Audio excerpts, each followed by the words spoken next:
There's so many smiling faces here. It's hard to believe that anyone's suffering from imposter syndrome. But it creeps up in those high-pressure moments, in work, relationships. We're about to present. It's these feelings that we have. And most of our feelings are not even our own issues. They don't represent our own experiences. Carl Jung said, most of our issues are the unlived life of the parent. So things that we've inherited, that we've been imprinted with, and now we have to spend our life dealing with it. But those of us who are here are making a change. We're no longer blindly repeating the patterns of our lineage, of society, of our generation. But we've said, stop. The buck stops here. All right, I'm already getting into the thick of it. A little bit about myself. I see many returning faces. Welcome back. And those who are new, welcome. Meditator, mind shifter, energy healer. I teach some meditation classes here as well as online and retreats. We'll talk about that later. I write a bunch of books about spiritual stuff, psychology, bringing ancient wisdom into the modern era. So if you're interested in that. Certified in meditation, Reiki, and Qigong. I facilitate retreats for Eckhart Tolle. Anyone know Eckhart? Yes. All right. I'll be with Eckhart in Greece in 1 week. Can't wait. And I've been on a bunch of podcasts. I love talking about all of this. And what really qualifies me as an expert on imposter syndrome is the previous 20 years that I spent as a consultant for ad agency, primarily in Los Angeles, working for media agencies, 20 to 30 projects a year. Over 20 years, you get to work on pretty much every Fortune 500 company you can imagine. And these are super high pressure environments. The burnout rate is tremendous. I chose to be a consultant because I was observing people burn out, couldn't last for more than a year. The turnover was tremendous. I didn't want to do that to myself. I was fortunate to have some parents who always emphasized no stress and also a balanced relationship with all your passions. So that kept me alive, at least. But I would observe many people, especially when they move into management, suffer from this incredible imposter syndrome. And some of it is because you're no longer actually doing anything, right? You don't see the results of your work. You're just managing people, making decisions, sitting in meetings. And that's depressing just by itself. But that might just be me. Some people are cut out for that. But again, it's noticing that all the stuff, the insecurities that we grew up with, that we have, that harbor somewhere inside of us, they come to the surface in these moments. And we'll be talking about all the symptoms and the signs and what to do about it and how to come out of it today. Okay. Definitions, causes, symptoms, types, how to overcome it. We're going to do group and individual exercises. The 3 steps to wisdom are essentially exposing yourself to information, which is what we're all doing right now. Intellectually understanding the information, getting it. That's the next step. But then the all-important step is to practice, internalize, feel it. You got to feel your truth. Your truth is not something you can just kind of know. Knowing is a mental thing. You feel your truth. Something resonates. That's when you know it's for you. Something doesn't resonate, you know it's not for you. Just this beautiful built-in GPS that we all have. Never mind the beauty that every single one of us has been instilled with your very own purpose out of billions and trillions of creatures across expanse of time. That alone is worth honoring. But we all have something inside of us that guides us, that we just have to learn to listen to. And imposter syndrome is antithetical to that. It's the mind talking. It's things we've been limited by. Something a teacher said, or a peer, or your parents, and often they were well-meaning. They didn't know the impact they could have. So it's impossible to have perfect parents. It just is. You could be in the supermarket aisle, right in that moment when you need a hug, your mom turns to the other aisle and you feel abandoned for the rest of your life. Now you have to deal with this as an adult. And sometimes parents say really stupid things. My own dad used to say, whenever I acted up, he said, "You're going to be a street cleaner, street sweeper." It's not a nice thing to say. Even though he was almost a holy man in every other way, people still have flaws and they say stupid things. And it's just a reflection of who they are and their life experience. Sometimes forget. Parents were also humans growing up trying to make sense of it all. And they have their own experiences and their own letdowns, and their own unresolved feelings. So this is all the stuff that then comes together and comes out in things like imposter syndrome. It's not yet a medical term, but boy, it impacts a lot of people. I wouldn't be surprised if it eventually winds up in the DSM, because to be around friends who, by all accounts, haven't made, at least what the prescribed path pertains, and every night they're in depression and numbing out and dreading waking up the next day. No fun to see. I want to talk about all of that. We're going to do some Q&A as well. We're going to leave more time for Q&A than the last time we did this. And then my special treat is an energy clearing session. So we just release stuff.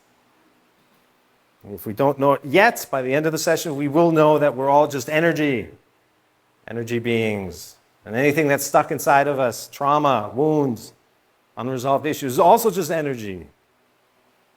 And there's some subconscious resistance to feeling it that's keeping it stuck. Energy wants to flow, it wants to move. So when we learn to approach things in a neutral, unbiased way, the energy starts to flow again. So we're going to do that and release some real tangible takeaways from the session. Sound good? Also, it's interactive, so anything that comes up, raise your hand. There's a slide in here, one or two slides, that somebody contributed something to last session, and we added it. So we're co-creating here. All right, let's get started. Not that we haven't already. More cut and dry, what is imposter syndrome? Everyone here has experienced imposter syndrome? Yes? Yes? Yeah, otherwise I guess you wouldn't be here. Imposter syndrome is when you doubt your own skills and successes despite evidence to the contrary. Again, that's the bizarre thing. Usually the mind is always looking for proof. That's what we suffer from the most, is when we live the mind-driven life. We're looking for proof. We're trying to manifest amazing things, and we keep looking for proof and it's not there. And then we get dissuaded and discouraged and we kind of give up and get down on ourselves. Imposter syndrome is the opposite. The proof is there. The achievements are there. The goals are there. So it's this bizarre thing that despite seeing it, we still feel like we're not enough. That's how powerful that feeling is. Feel like we're not enough. You feel like you're not as talented and worthy as you believe, and you're always expecting to be found out, right? Somebody's going to uncover the fact that you really don't know what you're doing. And so much of that is just conditioning by society. I'll get to you in a moment. We're told we have to be perfect from the beginning. A mistake is the worst thing you can ever make. You're going to be a failure forever. There's a complete absence of the concept of impermanence. Right? One of the foundation principles of mindfulness is to understand that life is continuous. It's an evolution. There's no moment where you can ever say, this is it. You can't single out any event and just describe it as this permanent thing. You feel the way you do, but tomorrow's another day. And a simple shift in mindset like that, well, accept your emotions, your feelings, your experience right now. That's vital. But tomorrow's another day. I'll see how I feel then. And that alone brings enough breathing space into your being to stay out of the dread, stay out of the depression, stay out of the stuckness of thinking like this moment is it. And it's never going to change. When we believe our thoughts, when we get pulled into our thoughts, we do think it's it. This is it. This is the permanent state I'm going to be in forever. So one of the big things that we're going to work on today and throughout all the exercises is awareness. Thought awareness, feelings awareness. As long as we can notice our thoughts, notice our feelings, then you're not getting pulled into the feelings. You're coming at it from a place of awareness. You're not the thought. You're not your feelings, as long as you can notice them and stay in the place of noticing. If you're not your thoughts and you're not your feelings, what are you then? Well, you're consciousness, your awareness. It's an amazing thing that all of this is possible. Yes, please. I'd like to add to this definition that no matter how much truth you create, it doesn't stop. Yes, that's perfect. Those who couldn't hear, it doesn't matter how much proof you add to this, it won't help. You'll still feel like you're not enough. This is the mind-driven, goal-oriented, outcome-oriented life. You're chasing outcomes, sacrificing your happiness now, hoping that at some future moment you're going to be happy forever. Achievements can produce happiness, but it's temporary happiness. One of the things Tony Robbins talks about all the time. He's done massive research on this with collaboration with Harvard, I think, on how long does happiness actually last. Even the most amazing goals that you've achieved rarely last more than a month or two. The feeling of having achieved it is gone. And you spent years and years building up to it. And I would say most feelings start fading, are fleeting, within moments. In moments, because that's the feeling. It arises and then it starts to pass again. And the only reason things get extended and amplified is because we hang on to that feeling then. And we don't want it to go, oh, this is nice, this is pleasant, warm, fuzzy feelings. I want it to last forever. And you've already in that moment shifted into a negative mindset, sense of loss. This is going to leave me. I'm not good enough. What did I do wrong? What do I have to do better next time? I have to plan better, think better, work harder. It's just a compounding mess. This outcome-oriented life. Okay. So far, so good? Yes. All right. Let's move on. Okay. What causes imposter syndrome? We've already touched on this. Limiting beliefs often have roots, I would say always have roots, in your personal history, your upbringing, your formative years, when your brain is a sponge and you just absorb everything as the truth. You have no ability to filter, no ability to say, oh, this resonates or this doesn't. You just take it all on, and then before you know it, you find yourself a young adult and you're trying to navigate life and you're reacting to a lot of the things that have been instilled in you. And this constant reactivity keeps you out of the noticing state, out of your consciousness, keeps you pulled into the beliefs. And so you feel like you're not enough, you feel like you're a fraud. That by itself is not a problem if you can notice that thought. Silly thoughts come up all the time. You could be a 20-plus year meditator. Silly thoughts will still come along. The mind derives inspiration from control, from needing to predict, from needing to essentially fill the unknown, which is your future, which is your life, with something that it knows. Of course, then that future arrives and it's nothing like you expected, and you get upset. You think you have to predict harder, steer harder, control more, and then it happens again. We just keep doing this. It's a form of madness, if you think about it. But in large part because everyone's doing it. Eckhart Tolle calls thinking, planning a disease, this mind-driven life. Because everyone is doing it, nobody's really aware that they're doing it. But we're special. We're here, we're talking about it, exchanging energy about it, self-reflecting, we're noticing. All the exercises we'll do today are accompanied by a sense of notice. You may have done them before. You may have seen them before in many different places. The difference is stay in your awareness of how it makes you feel. Stay in your awareness of what thoughts come along. Awareness, awareness, awareness. All right.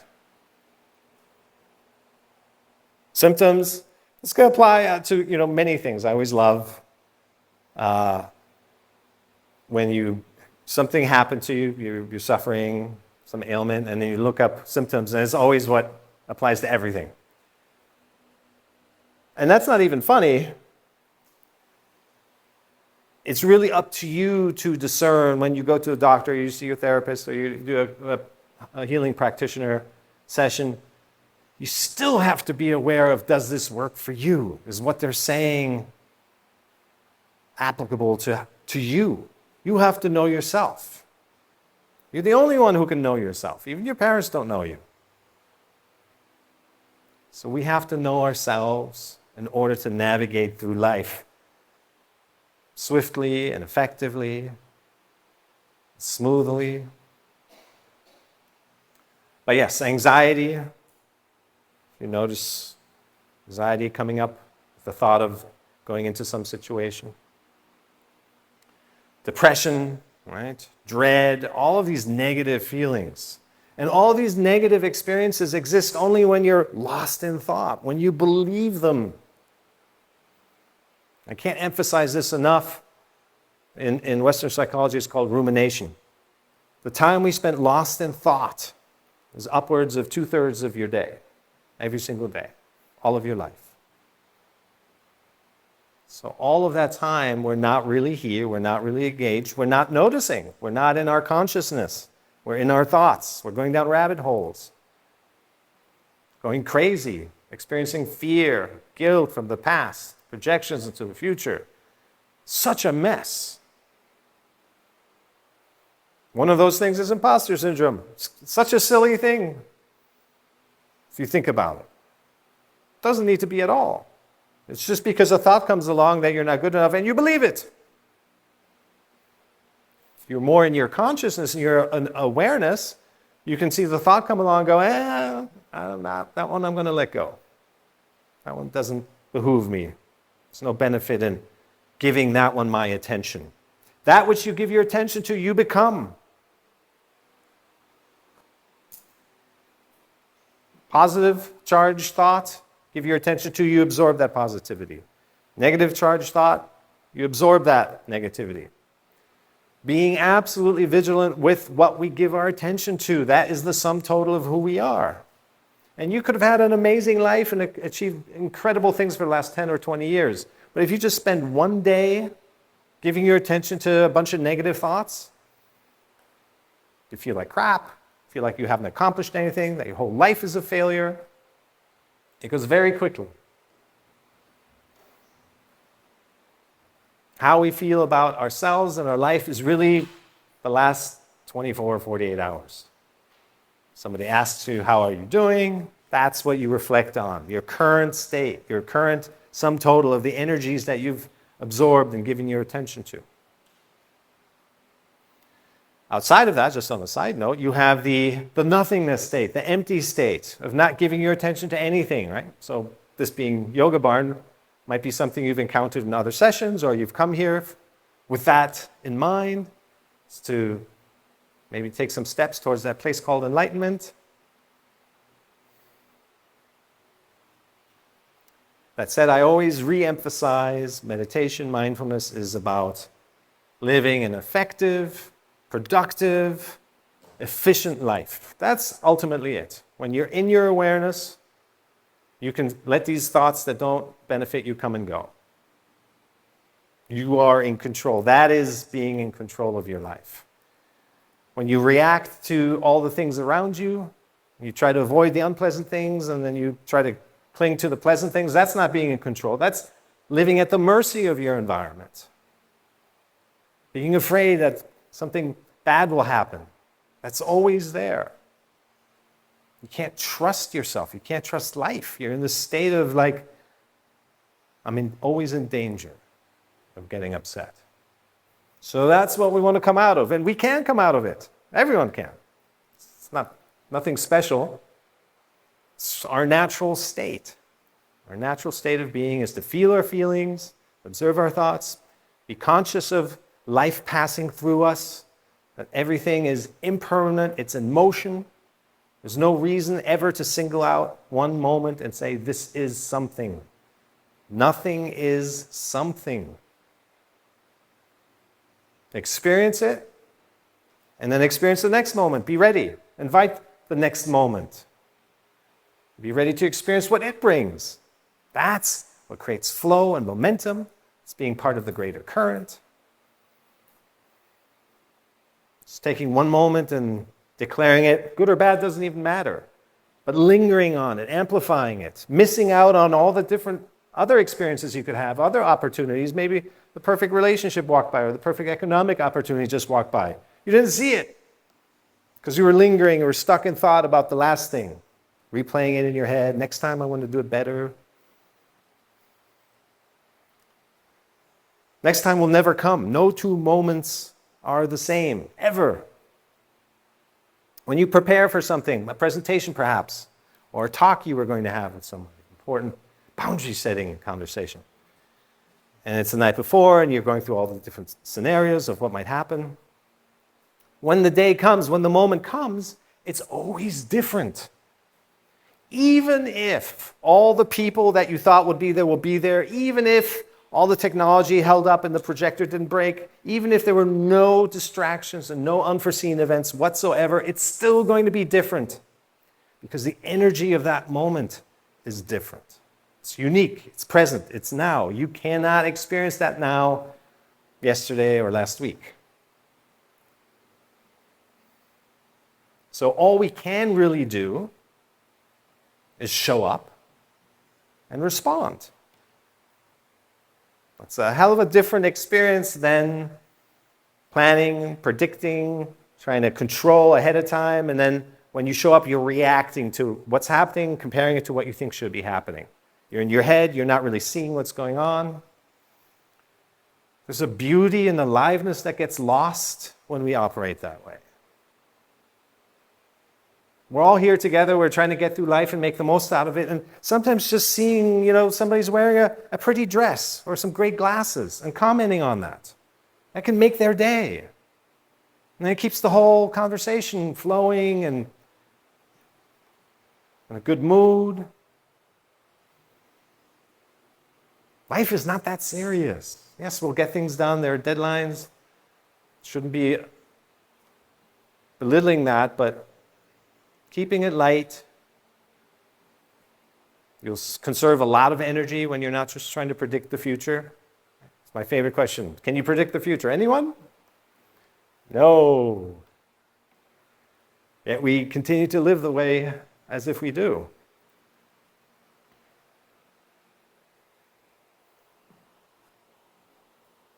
And it's mostly because we're surrounded by people who continue to repeat these blind patterns, and no one's really saying stop. We have to escape to a place like Bali. We can't really tell people what we're doing. One of my favorite places to go to conventions is Las Vegas, because you don't have to explain to anyone why you're going to Vegas. You don't have to explain that you're going to do a mass hypnosis with Dr. Brian Weiss. You don't have to explain you're going to see Marianne Williamson. She's going to do a Course in Miracles. So we're up against something, right? We're up against this mass of unconsciousness. And there's a big element in imposter syndrome that is unconsciousness. We often think that everyone is thinking about what we're doing. They're looking at us, judging us. But everyone's thinking the same thing. So ultimately, nobody is thinking about you because they're just thinking about you, thinking about them. It's madness. And as obvious a lot of this stuff is, well, everyone here is aware of imposter syndrome. You're not flying blind. You're conscious that there's an experience you're having, conscious that there's even a label that's been put on it, an explanation. And let's go do a workshop and see if we can get better, come out of that. But despite that, despite the awareness, it still happens. You didn't just discover imposter syndrome this morning, right? Thinking, oh, there it is. Let's see what Yoga Barn offers. It's been with you for a while. After a while, our nervous system is so wired to react. These thoughts that are coming along, we don't have the ability to just observe them. That's what keeps us in these loops. We haven't practiced it enough, essentially. We've spent decades reacting, re-inflammating our brain, keeping the reactive tissue in place. And then we start meditating here and there, and we think it's going to undo decades of hardwiring. So to come out of these behavioral patterns takes time. It doesn't take that much time, considering that, again, most of us have spent decades living a certain way, the mind-driven life, believing our thoughts, reacting to our feelings, amplifying situations, defining, labeling, judging everything that crosses our path. It needs to be good or bad, right or wrong, for me, against me, popular, unpopular, just judgment, judgment, judgment, reaction, reaction, reaction. The amazing thing is I found that you can come out of it fairly quickly. But then if you think about it, it's also not amazing because that's actually your natural state. Your natural state is not to be weighing yourself down. You're happy by default. Your frequency is up here by default. We weigh ourselves down. We make ourselves unhappy by attaching ourselves to negative thoughts, by reacting to our feelings, by surrounding ourselves with a certain environment. If we can come out of that and let go, it's one of these paradoxes of life. You don't quiet a busy mind by wanting it to be quiet. You quiet a busy mind by accepting that it's busy. This is how energy works. So by withdrawing our attachments to all these heavy energies, then our moon starts to lift again on its own. So there's something to be said for as long as you feel like there's something that needs fixing, that you'll continue to be that thing that needs fixing. You continue to perpetuate that victim mindset. There's something wrong with me. At some point, you have to stop thinking that there's something wrong with you. Until then, you can make some improvements, you can maintain it, but you can't really grow out of it, rid yourself of it, as long as you still have a semblance of, this is who I am in some way.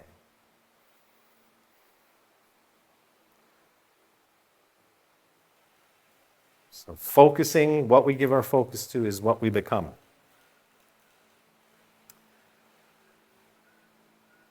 I think the rest kind of explain themselves. All right. Wow, there's so many types of imposter syndrome. Perfectionism. Who suffers from perfectionism? Yeah. I definitely suffer from perfectionism. And again, we've been told to be perfect from early days on. A mistake will hound you for the rest of your life. And so you're setting yourself up from the get-go to feel like a failure if you need to be perfect. There's a complete absence that you're a student of life in that concept of perfectionism. But life is the teacher. It's your mirror, actually. It's always reflecting you back to yourself. The person standing right next to you will have a completely different experience of the same situation. Could be opposite. Positive, negative experience. Same situation, same sensory inputs. They have their own lens, their own filters, their own interpretation, their own subjective reality. There is an objective reality, but no one's living in it. Hardly anyone. Things just happen. That's the objective reality. It's how we interpret them. That's what makes it subjective. That's how we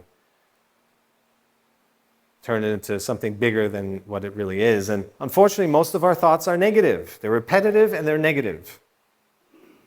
So the thoughts you have today were, for the most part, the same you had yesterday, the day before. And they're negative. Most of your thoughts are negative. There's different explanations for that. I've had people, neuroscientists on my podcast, who talk about brain 1.0. It's still in the survival state. It's looking for danger and looking to keep you safe. It hasn't caught up because there's so much technological advances, you could say, in the last 100 or so years. But because there are no more imminent threats in our environment, the brain is still thinking, well, I need to find something to be threatened about to keep my owner safe. And so it just creates problems. It takes little things and blows them up. Just one politically incorrect email at work. Oh, shitstorm. Or little grudges between family members. I know so many of my closest friends who don't talk to their siblings or don't talk to a parent over nothing. It's just continuously believing that thought, that story, that narrative that we put on something. It's your interpretation of some event some long time ago.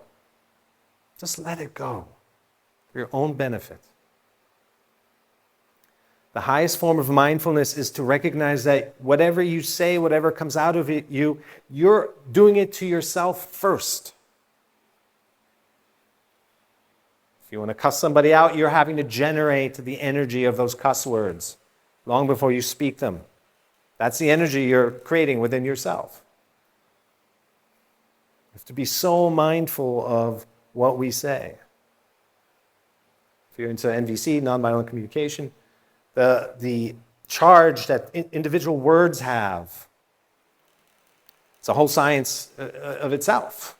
Like, you have to be so careful with what we say, not because of somebody's sensitivity, but because you don't want yourself to be impacted by that. You don't want to take on that energy. And energy attracts like energy. So the more negativity you give your attention to, the more negativity you see. Everything's available, everything's there all the time, the whole spectrum.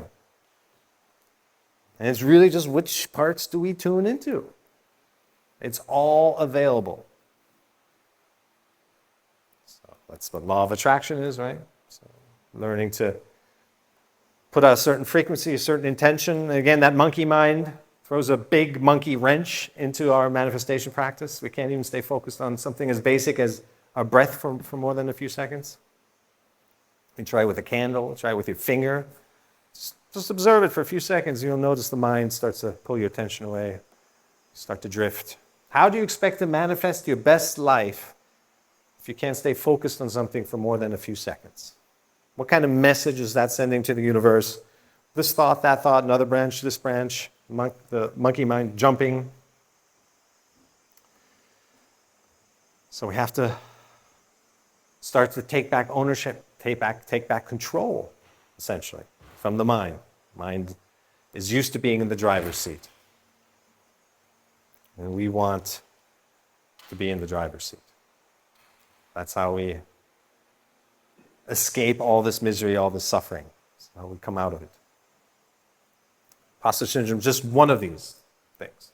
Fear of failure, we've talked about that. You can also be fearful of success. Isn't that amazing? It's amazing. You can be afraid of anything. And again, it's just thoughts that come along. Thoughts are energy, a certain charge. And what makes it real is that we believe it. We can be afraid of succeeding. We can be afraid of... Every therapist I've talked to has experienced the same, that they've been working with their clients perhaps for years, and right when they get to the point of healing, they're at the doorstep of everything they've been working towards in order to resolve some issue. And they just have to take one extra step, and they don't. They're afraid. Being ill, being sick, the issue has become intertwined with their identity, and letting go of it means letting go of a piece of yourself. So we get all jumbled up in these ways. Be afraid of anything. Poor self-esteem is just a response to that. It's directly connected to perfectionism. I mean, perfectionism, if you can't live up to that, which no one can, because you're here to learn, we're all here to learn. Learn and grow, fall down, get back up. Every entrepreneur, billionaire, whatever, has spoken about how it's about not failing, but getting back up again. That's what leads to success. Yes? Another big one I would add, which I think it probably fits kind of under perfectionism and for self-esteem, but it's a big one that I'm working on right now is procrastination. Ooh. That's like the big one for me when it comes to imposter syndrome. Yes. Oh, that's a good one. We're going to add that. Thank you. Procrastination. A lot of that, I teach writing classes, all kinds of different workshops. And the one thing I emphasize is that whatever it is you're pursuing, just start doing. Start doing. Sit down, start doing. It's not you who's doing it. We're co-creating. There's something that wants to be expressed. So it's not just you. And so start collaborating with that. And then let it come to life. See what's there. If you sit on your couch, you're much more likely to think your way out of it. Primarily by going too big. You think this is, you start going through all the different things you have to do, and the picture gets overwhelming very quickly. And then, as a result of that, we'll just procrastinate. And then we get down on ourselves. We didn't do what we told ourselves to do today again. It's just this mental loop. And it all comes from believing our thoughts. Thank you. We're going to add that. This one was added by somebody last time. Superheroism. It's actually a word. Again, thinking we need to be Superman or Wonder Woman. That we have to just know everything from the get-go. It's crazy. This is not the design of life. There would be no purpose for you to live, to be alive, to be in your body, to be here in this dimension if you were perfect. If you already knew everything, what kind of experience would that be? If you even just think that through, we'll do some exercises today that shows you how fickle the mind is. And a lot of these things that we just believe, if you just question it a little bit, maybe look at it from another angle, it falls apart quickly. You don't need to be a superhero. Learn your lesson. In fact, that is another one of these simple phrases. What is this situation telling me about me? Because it's always about you. You're always experiencing yourself. Nobody else is experiencing your reality. You have your own world. Sometimes you hear people say you're born alone, you die alone. It really is true. This is your experience. And you're here to become more aware, so you come out of that and recognize your immaterial nature. Overachieving. It's a classic imposter syndrome symptom. Sending late night emails, doing more than everyone else, keeping them focused on just how busy you are so that they may not notice that you're really a fraud. You're not going to be found out. You're really just responding to your own insecurity, your own need to feel perfect. So you just do more and more and more and more, wear yourself out more and more and more. Denying your wins. It's a big one, actually. It sounds so simple. But again, there's so much to be thankful for, so much to be grateful for. Just getting up is something to be grateful for. When you're really depressed, that becomes really hard. It's not a given that you're able to get up every day and go out into the world and pursue the things you think are worthy of your attention, of your energy. Can't take that for granted. We've achieved so much, every single one of us, by being here, by getting here, by getting up after we've fallen down. Everyone here has fallen down. You got back up.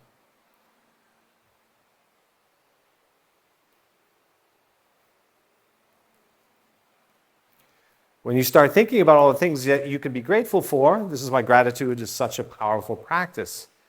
You just start to notice that all the negativity gets crowded out because there really is so much that you can look at and just say, this is a miracle. This is a miracle that there's food on my spoon.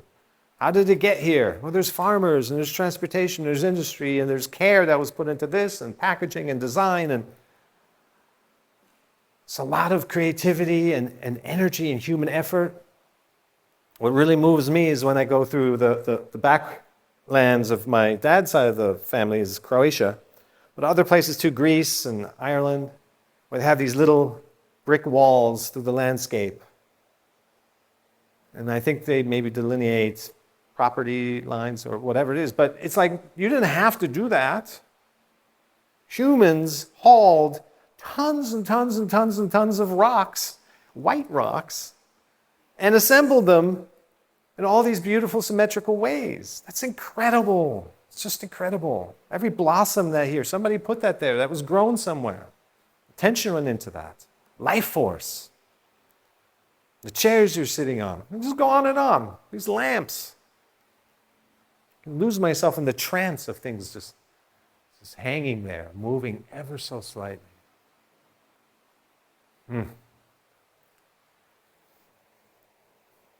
People pleasing. It's a big one. I come from a family of pure altruists. One of my biggest challenges I had to overcome is to not just give. To not just be giving and blocking any sense of receiving.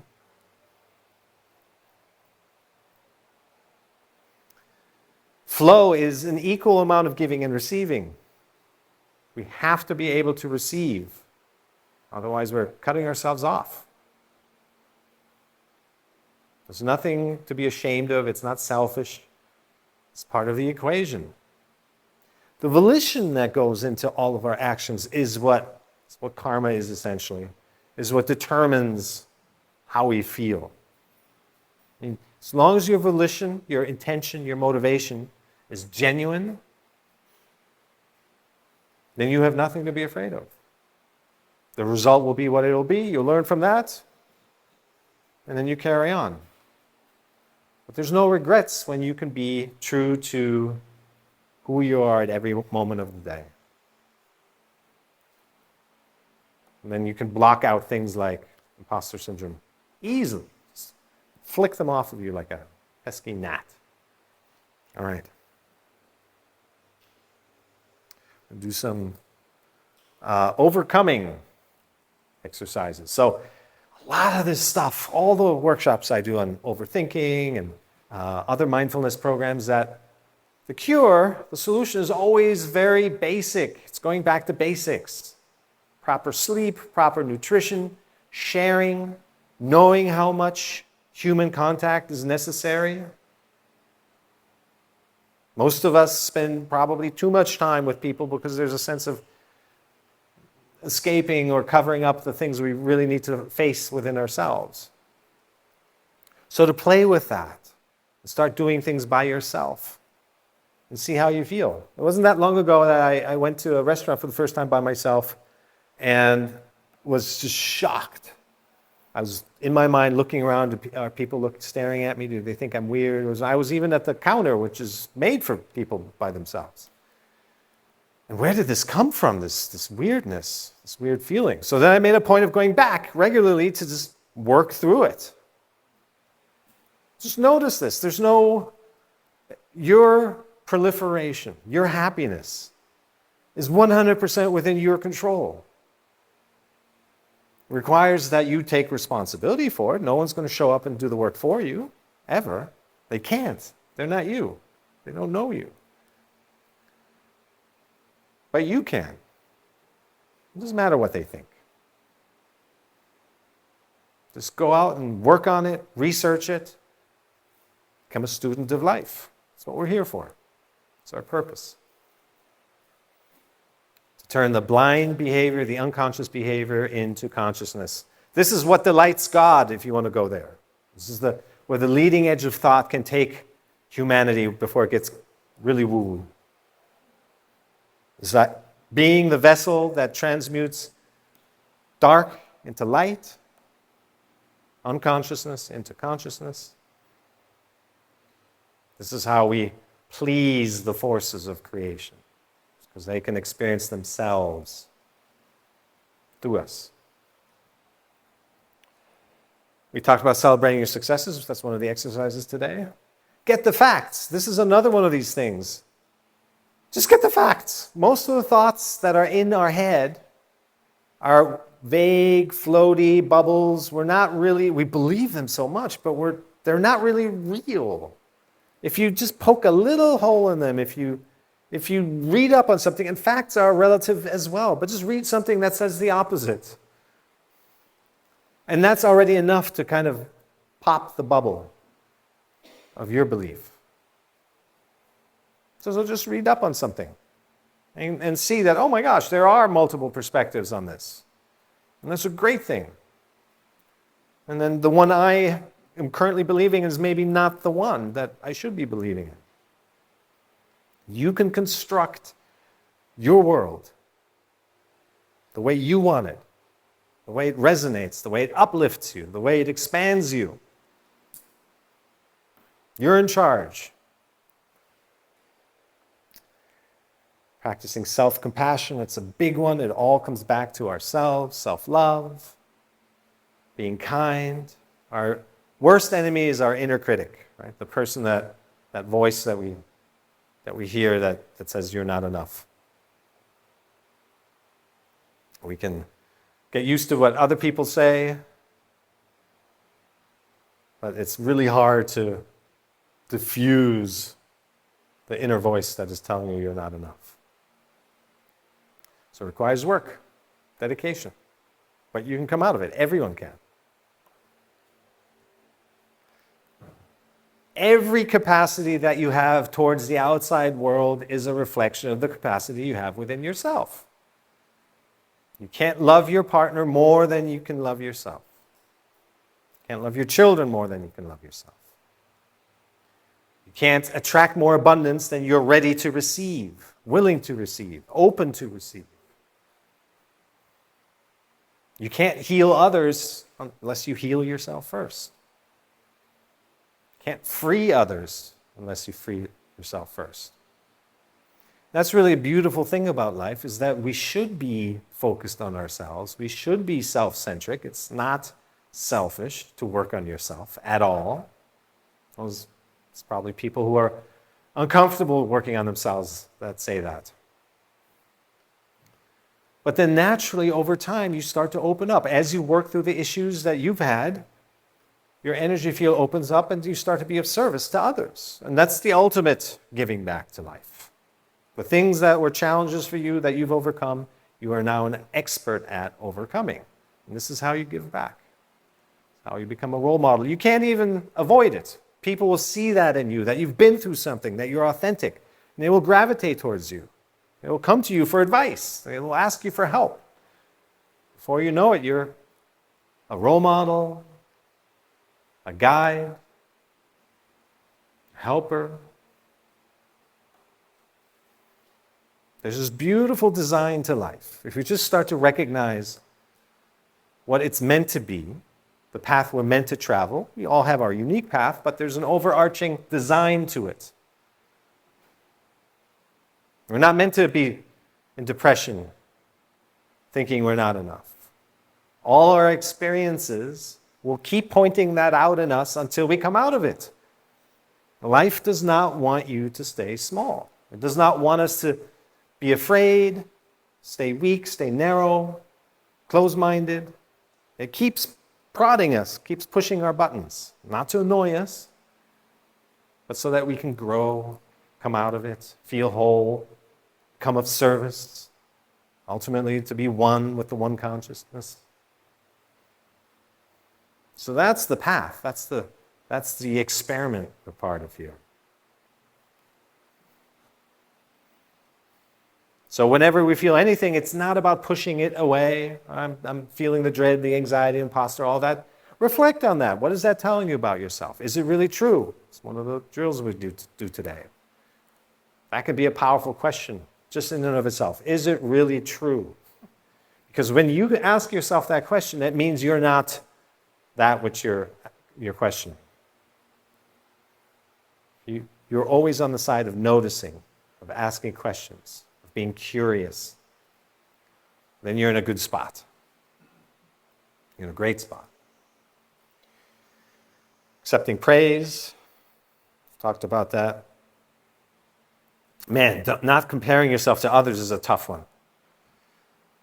Such a tough one. I think there's partly a biological reason for it, just because we grow up, we're trying to find our bearings in this world. We have these senses and these bodies, and it's just both confusing and chaotic and riveting and infatuating. And how do we make sense of it? We're trying to look around and kind of gauge what others are doing just to find a groove and to feel like we're stable and know what we're supposed to do.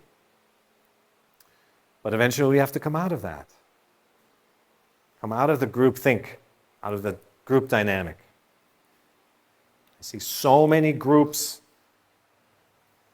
decades later, they're still the same group and they're still keeping each other small and limited.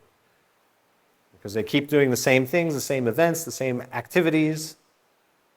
And ultimately, no one is able to really break out and be themselves in a big, essential way. So there must be me time. There must be personal time in your life. Be part of a group of friends, of course. It's wonderful. It's always a question of degrees. Nothing in life is absolute. Even awareness is a question of degrees. Everyone is aware. Even the most unaware, seemingly unaware person is incredibly aware. You can do this, in your life if you ever time and feel like it. Approach somebody who looks unaware, who looks like there's just no brain cell activity or anything, no life experience. It's just our judgment, right? That's our judging mind. That same mind that turns on ourselves as well, does the same thing to us. But anyway, start up a conversation. You'll be amazed. Be amazed how aware everyone really is. And really it comes down to how effective are the systems they have in place to implement their awareness? Or do they have substance abuse problems and other economic discrepancies? And those are the things, that almost like practical circumstances that make the difference. You've heard this a million times. The most determining factor for the success of your life is the people you surround yourself with. You can read all the self-help book you want. It's who you surround yourself with that influences you the most. For all the reasons we've already touched on. Like those are the thoughts that you'll be exposed to. That is the energy you're being exposed to. That's what you take on, and then you become. People who are successful in certain ways, certain areas. If you surround yourself with them, you become them. And people who vibrate at a lower frequency, and there's nothing wrong with that. They're just on a different station in life. They have their path. But if we spend time with that, we get pulled down. That affects us too. Doesn't mean you have to shun lower frequencies and just run with higher frequencies. Just look at that. Notice it. Is there a balance? Are there people that you can be of help to, that you can be a shining light, a presence that uplifts them? That's part of being of service. No one needs to be judged, essentially. But just notice within yourselves, where is your balance? Where is your bliss, as Joseph Campbell would say? Always follow your bliss. And it'll keep you in a place of mental, emotional, spiritual, and physical well-being. And from that place, we can learn the best, we can give the best, we can really collaborate and co-create with this life, these creative forces. We can notice feelings that are unpleasant and not let them shake us. We can notice feelings that are pleasant and not let them grip us and become addicted to them. Even just one night's poor sleep. Did anyone feel the earthquake this morning? Yeah. I rarely wake up to earthquakes. This one I woke up to. It's like, wow. But I wanted to make sure that I get enough sleep, because if I don't, my performance suffers.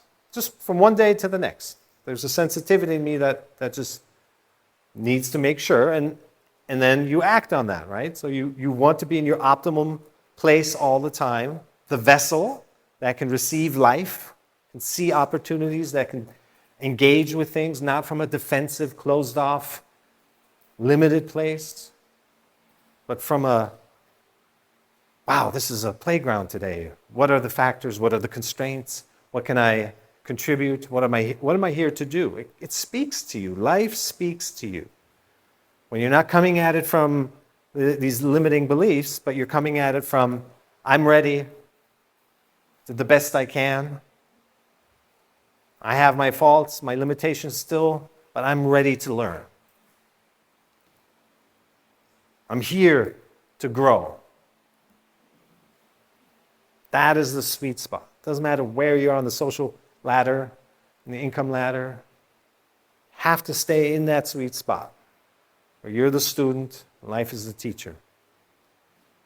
It'll keep you grounded, it'll keep you level-headed, it'll keep you at your optimum. That's where we're supposed to be. All right. Challenging yourself. That's also one of the exercises. Staying proactive, staying forward-oriented is so important. Always be like looking. People ask me, how was your weekend? I'm like, can't really remember. Because at this point, it's so hard for me to think backward. It really is. I'm just like, I can't. I try. And that didn't happen overnight. But I don't linger on the past. It's happened. And you can't even know if what happened was good or bad anyway. There's no reason to say, well, that was a negative experience or positive experience. You had your feelings at the time, but yesterday's success could be tomorrow's detriment and vice versa. Again, the continuity, the impermanence of life, you can't know that. You've all heard the Zen parable of the farmer with the horse. Anyone hear that? The horse runs off and the neighbors come and say, oh, poor you. And the farmer says, maybe. And the horse next day comes back with his horse friends. Now he has a big stable of horses, and the neighbors come and say, oh, lucky you. And the farmer says, maybe. And then his son rides a horse and falls off and breaks his leg, and the neighbors come running and say, oh, poor you, your son broke his leg. And then the farmer says, maybe. And then the military comes and wants to conscribe soldiers and can't take the son because he broke his leg, and the neighbors come, oh, lucky you. And the farmer says, maybe. And it just goes on and on and on and on like this. We can't know what something means. There's no reason to cling to anything, to isolate anything and say it's good or bad. We can't know that. I bet you every single person here has experienced something in their life that at the time seemed like a disaster or failure, that later on turned out to be a blessing. Yes? If not, it's still ahead of you. But we just can't know. There is really no good or bad. Feel what you're feeling. There are pleasant sensations, there are unpleasant sensations. There's no reason to add to it a narrative, a story, a big reaction. That's what leads to a roller coaster experience of life, when you're going up and down like this. The feelings themselves are just like this. This is the story, the reaction to it, the lingering. While you're having this big experience, all these other experiences could be happening. You're missing out on life. That's the 2/3 of your life being spent lost in thoughts, being spent lost in reactivity. So if you want a long, successful, productive life, yes, staying physically healthy and mentally healthy, all these things are important. But the primary objective would be to be more present. Because right now, most people lose 2/3 of their life because they're lost in thought. And it's not about switching from one to the next. It's a gradual process, but just 2%, 5%, 10%. If you can get 10% time back, because that's real time that you can now live, that you can engage with what's in front of you. That's a bunch of years right there. 10%? It's an extra 10 years. You have to live. Actually get to be human. That's what it is to be human. So, challenging yourself will keep you focused on moving forward. Always keep moving forward. If there's some basic rule to keep in mind, whatever challenge you're going through, whatever situation you're in, the worst thing that can happen to us is if we stay stuck. It's the worst feeling. It's usually a mental staying stuck. So do something to move you forward. If you have a creative block, just sit down and start doing. Again, it's not you who's doing it. You're part of the equation. You're giving it a voice, your experience, your life lessons. That's what's shaping the formless, giving it form. But that formless exists. It's coming from somewhere. It's a creative cloud, whatever you want to call it. Source, consciousness. And so we get to be receivers for that. We can't receive it when we're lost in thought. We can't receive it when we're in depression, anxiety, and dread because we think like we're not enough. When we're constantly afraid to be found out and we've got to go to work again and we're in this state of consternation. That's when we're not receiving source. Yes?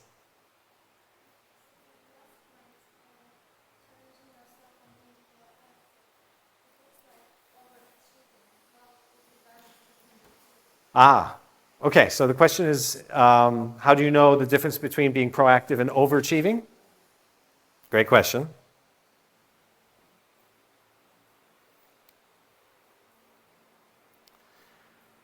The way we stay in balance in all matters, especially in this one, is connecting and staying connected to our body, our feeling state. It's only we get into extremes when we're in our head, when we feel like that's where we negotiate with ourselves. We negotiate with life. We it's worth sacrificing my sleep or my peace right now because of this goal, this outcome. It'll give me more prestige or a higher salary or something. Every white hair in my beard is an all-nighter I pulled in that mindset. It's not even funny. It's serious. I've been this way for 30 years. But because I believed in sacrificing my balance for some external outcome. There is an element of creativity that is a little excessive still. If you're in the flow, you're writing or you're composing or you're cooking or just all these, everything's creative. If you run a business, anything, my accountant is the most creative person in the world. And if you're in the flow, you may not want to just say stop. It's midnight and I really should get sleep, but you're rolling, you're on a roll. So, do your best. I also don't want this to sound like hard and fast rules, like absolute black and white, must behave this way either. Just roll with it. Sometimes it's you're creating, you're producing, and it's come over you, and you do feel like a superhero because you're able to achieve a deadline. It's okay. Just do that and see how you feel afterwards. It might be okay to do that in your 20s, or maybe in your 30s, so many times a year, and then you feel it, and then you start doing less and less of that, and then you start caring more for your peace and your, clocking out. And just like listen to yourself, listen to your body. And we're wanting to get through life from a place of not feeling like we need to limit ourselves. Right? So sometimes, and especially in the early few decades, that means kind of like going into extremes. You can't look at anybody and say they're wrong for behaving the way they do. They're behaving that way because they feel called to behave that way. There's nothing wrong with that. And they will learn the lessons from that. Maybe they have super genes and are able to do that more than you are. Maybe they've practiced a ton of mindfulness and they're not burning extra energy on thinking about tomorrow or regrets from the past, and they're able to stay focused for longer periods of time. There's lots of research on that, even at government levels, where they've transformed an entire department by introducing meditation.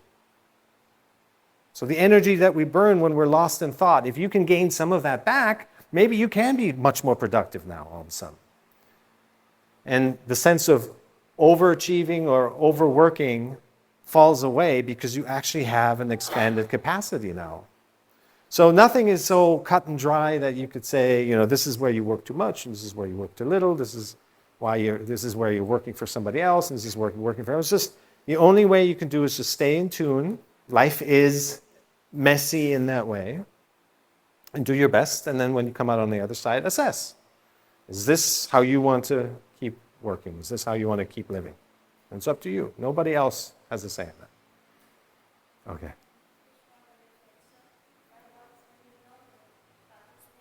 I'm sorry? Mm-hmm.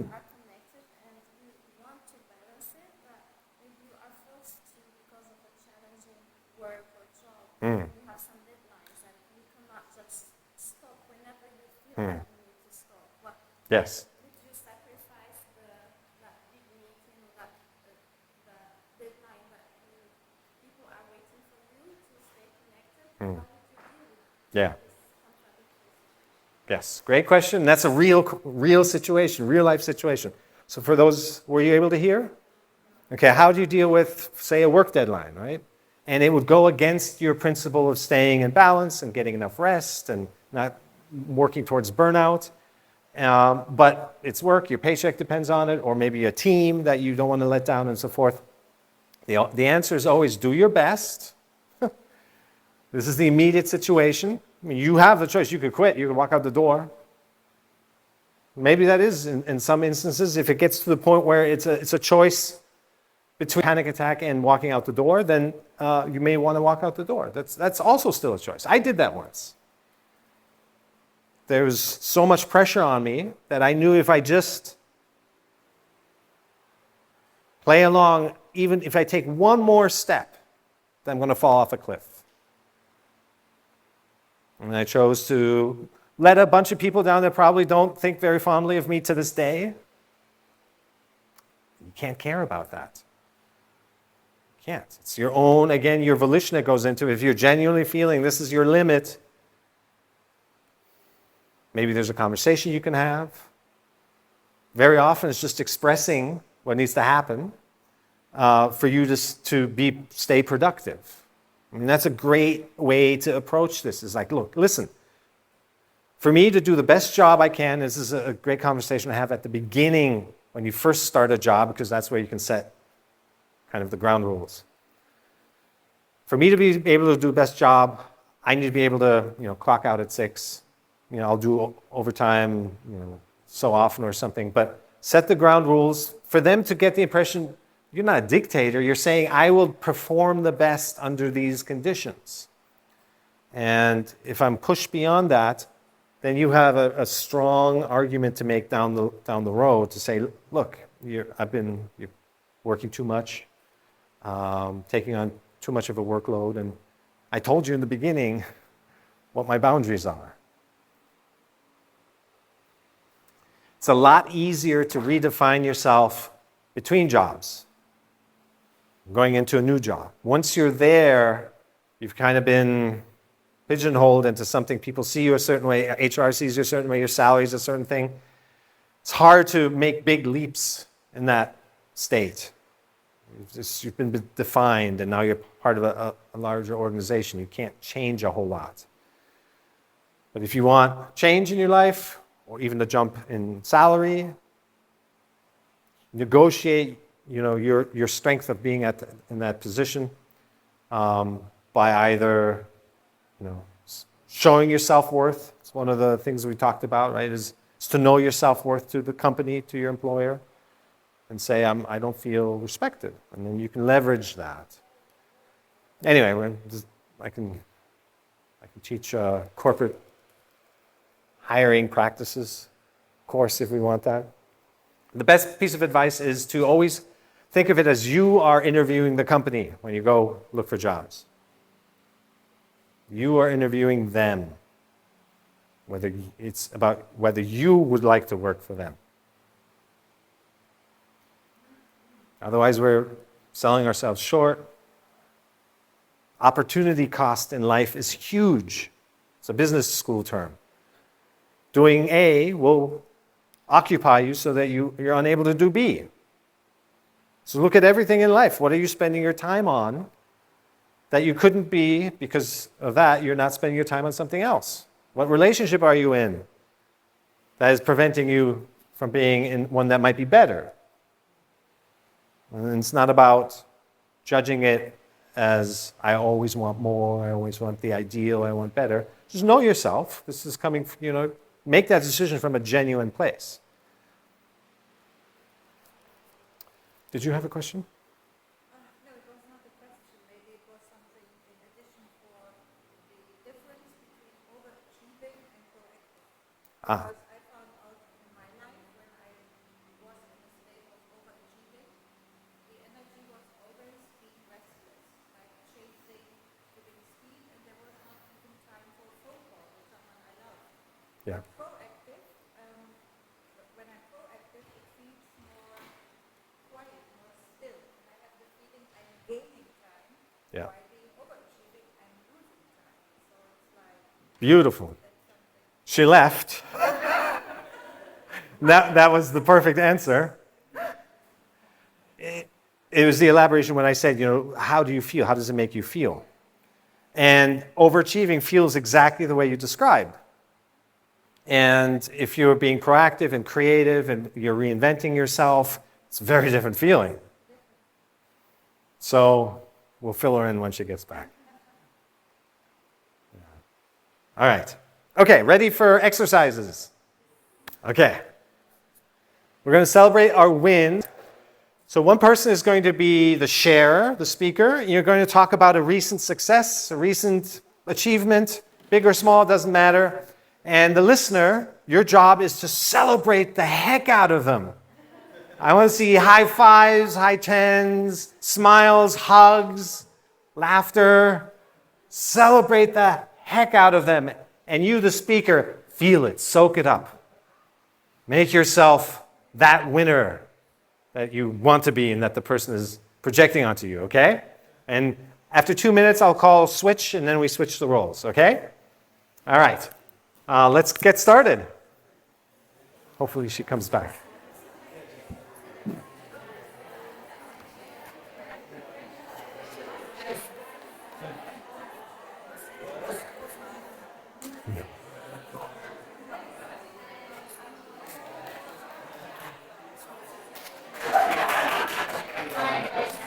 Yes!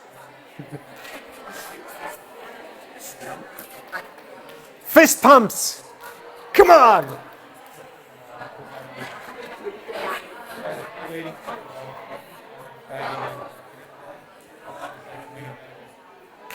That's amazing!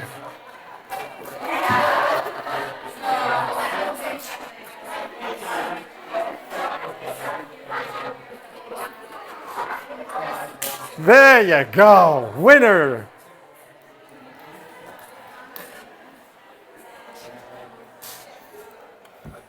So you're going to team up with him, and you're going to celebrate your wins. He knows.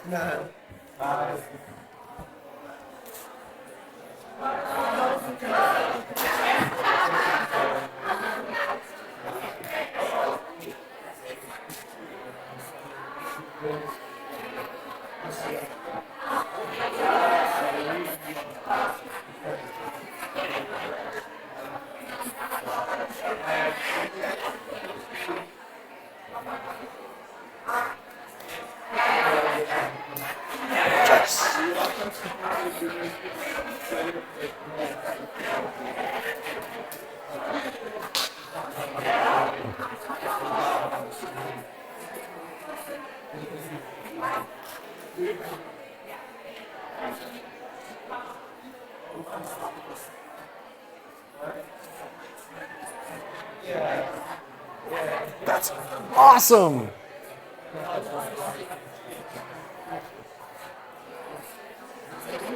And switch, switch. There you go.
All right.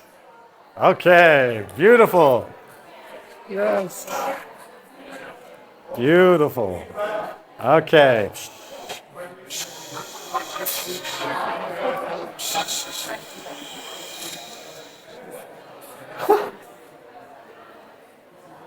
All right. All right. Okay, beautiful.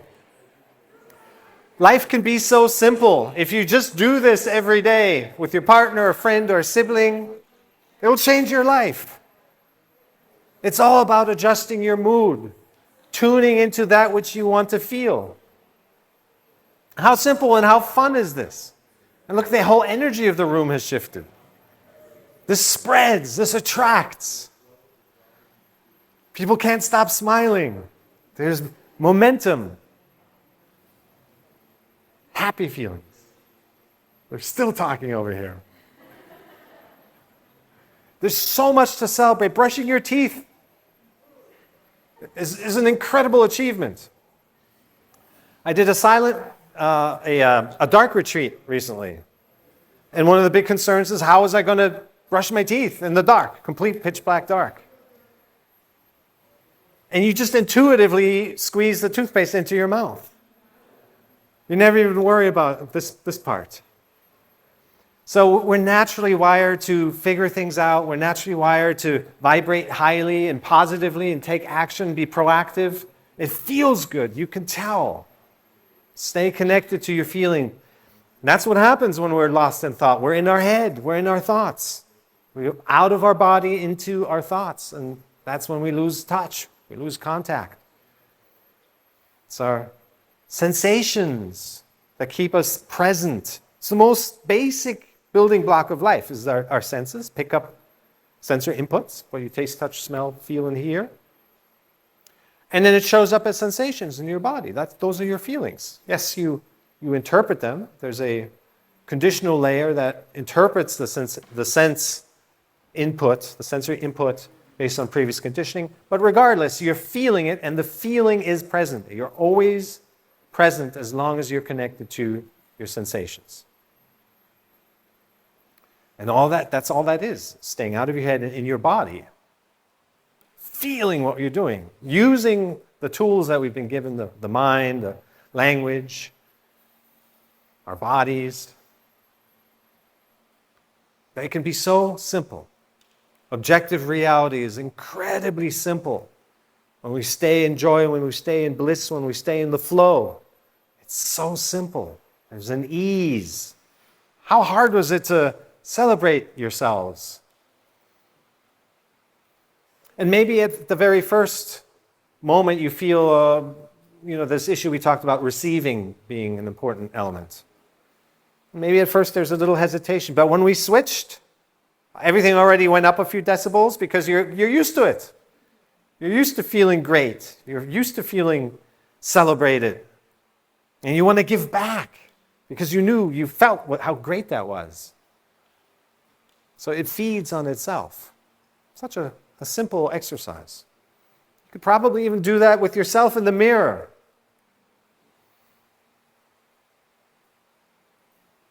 All right. Okay. Next one up is proactivity, because we had a question around that. So, the 3 stages of life: creation, maintenance, and destruction. We create something typically, and then we cling to it. We don't want it to go. We don't want it to change. We want to milk it. We find ourselves going into maintenance mode. Get to you in a second. And then we're in maintenance mode because we're going against the grain of life. Because life is motion. Life is evolution. It's change. And we're trying to keep something unchanged.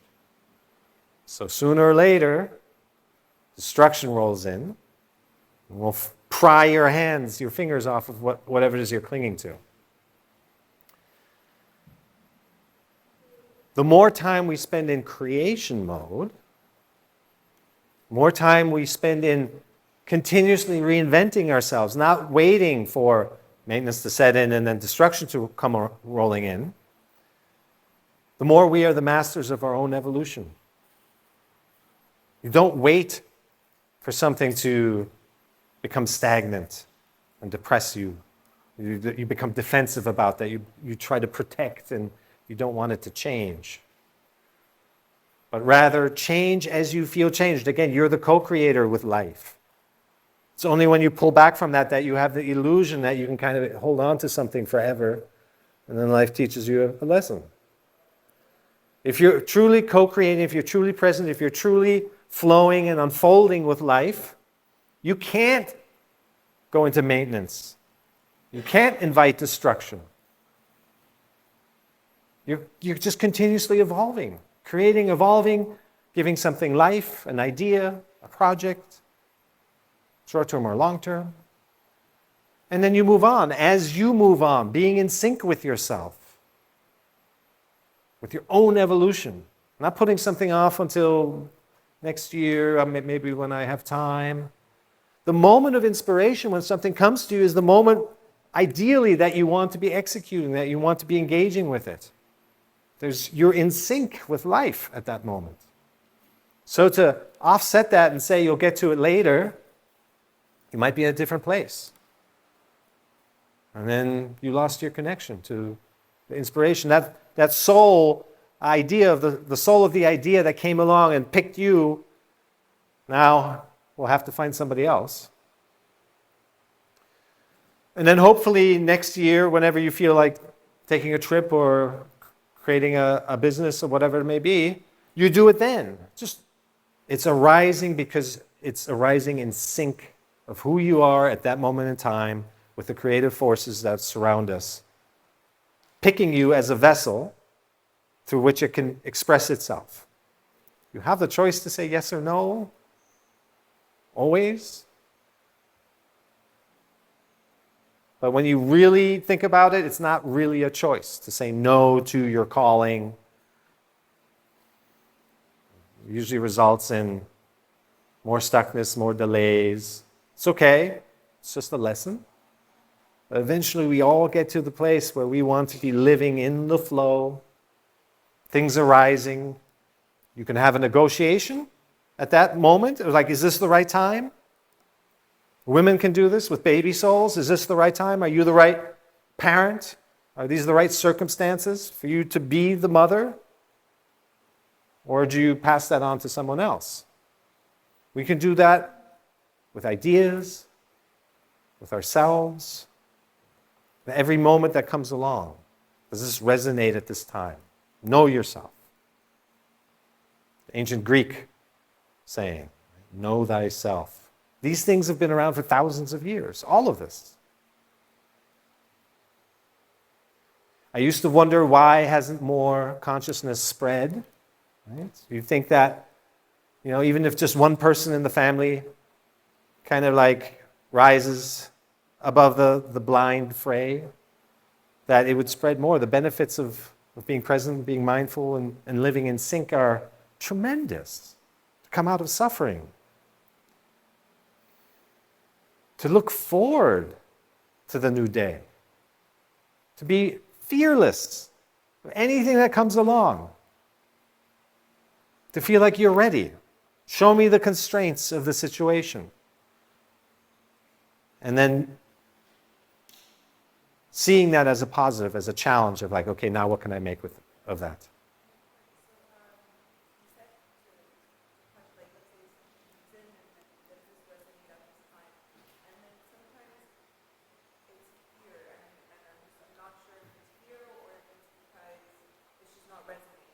Yeah. Great question. Difference between fear and whether or not something actually resonates or not. Fear lives in our head. It can show up as a sensation in the body, but it emanates from the head. A deeper knowing, I asked Marianne Williamson the exact same question one time. What's the difference between mind-made ideas, thoughts, fears, calling even? Like you feel called to do something.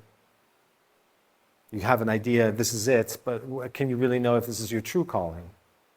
And your true calling is a body sensation. So it's a body knowing. If you tune into it, you can.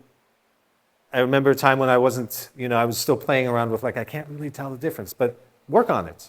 You'll be able to distinguish soon enough between something that really feels solid and within. There are some indicators. The body, yes, right? The full body, yes, that we've all heard of. That's hard to deny.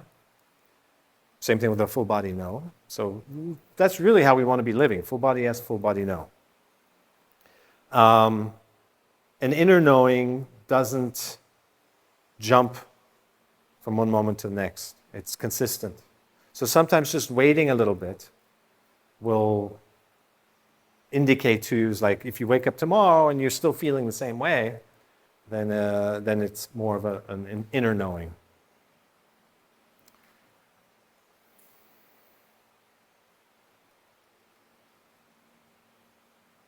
But primarily, again, it's a feeling. The feeling of a head, the head likes to convince us. It's literally talking us into something or talking itself into something. And so it'll use these kind of extremes and these kind of fantastic visions of like, oh yeah, if I do this, life is going to be awesome. I'm going to be wealthy, or I'm going to have fame, or I'll just be happy or something. The nature of that is it's fickle, it's flippant. It's like it's not grounded when you think about that, when you have thoughts like that. And this is how you'll start to notice more and more how an inner knowing, a true calling, feels more like responsibility. Like, I need to do this. Because your true calling actually comes from your suffering, essentially. The challenges you've overcome, which you're now an expert at overcoming, that you can be of service to others. It's not this rose-colored, lens that you see that through. It's like a responsibility. It's a duty. I feel called to it. I may have to do work to get there, the calling, right? You're not there yet, just yet. You may have to educate yourself more, explore more. So exploration. So that's the other thing, is lean into it, take a step or two, and see if it resonates then. Because if we're just kind of sitting and we kind of feel something, yeah, you could tell some things, but just start, try. There's no harm in, like, when you realize what the reality of it is, Best example of this is a job description about a company that sounds so amazing, and then you might actually get the job, and then you get there, and it's completely different. So we can't know what something is until we actually start doing it. So start doing it, and then you'll feel. When your inner blueprint resonates with something, it resonates with the interaction. It can't resonate you just sitting and thinking about it. It has to experience, it has to engage in order to know. So make it real. That's the phrase I use, make it real.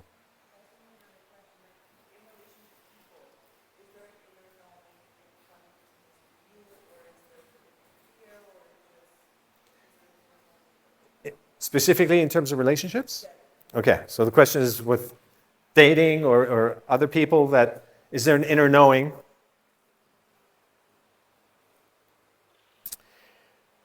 You can generally tell within the first few sentences if there's a certain ease. There's practical approaches that we can talk about, but there's also kind of spiritual, energetic. If there's a certain ease, that's a good sign. If either of you insist on their version or their truth or their something, see how you respond to that. Because you might have a fun interplay between truths that somebody may express, but they're not really that attached to, and it's part of your dynamic. And that could be a beautiful, wonderful, playful thing. But then there's also, because what we're doing is we're really gauging levels of consciousness, degrees of awareness. But then, if they're too attached or you're too attached, people are different. Everyone's different. And that will surface how you deal with that difference with each other. So, spending a lot of time apart, my parents were married for over 40 years until my dad left his body. And I asked my mom recently, what was the secret?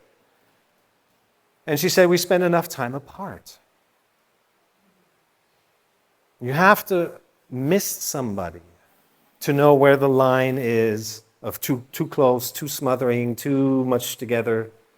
You won't know that if you're just spending all the time with each other. So you have to be able to take some distance and see, gauge where that healthy balance lies. It's a big topic. There are elements sometimes with, not really part of imposter syndrome, but there are elements of like a preordained sense, like we're meant to be together to experience something together. That might be a big lesson. So it's not always like good or it needs to be positive or something, but you have some karma with the other person that you're not going to be able to that you should experience with each other, for better or for worse. There's also Joseph Campbell, if anyone's familiar. His interview with Bill Moyers, it's on YouTube. If you look that up, he talks about the third entity that forms in relationships, that in marriage, that you live not for the other person. You're not carrying a checklist of who they are, comparing their values to yours constantly and all that, but you've created a third entity together, and you live for that higher self, that union.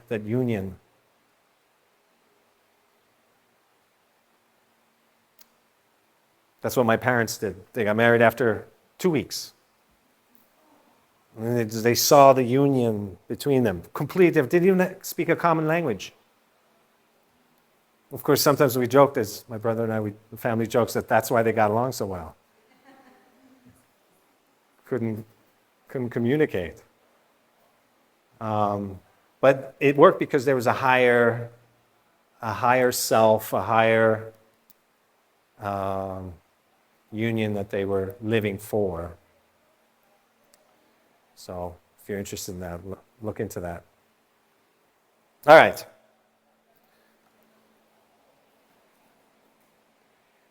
Is everyone here okay if we go over a little bit? Okay. All right. If you need to go, you can go, but I really want to max this out and do the energy clearing, because that's a cool session to be part of. All right, so let's do this exercise. Were there any other questions? Okay, so sounds good? Yes, yeah.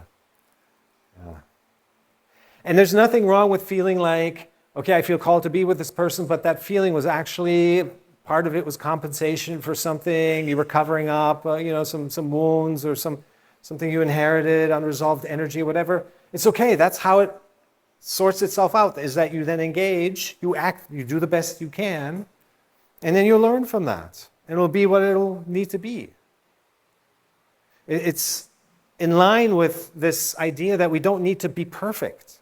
We don't need to know everything. We don't need to be superheroes.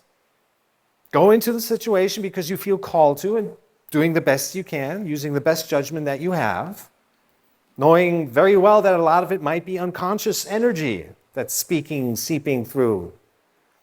But that's our journey.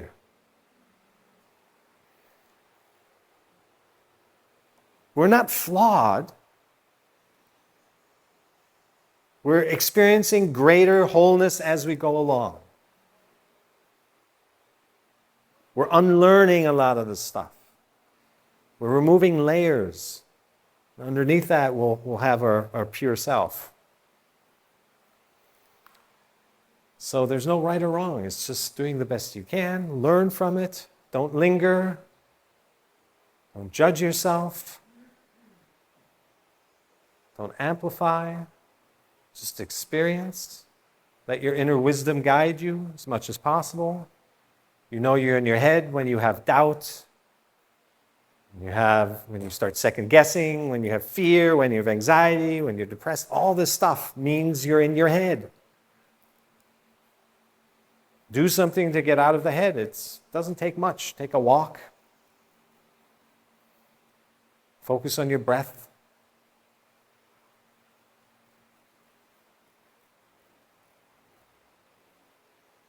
Just become more and more aware. My frequency, I'm feeling, out of whack. I'm feeling there. I'm agitated.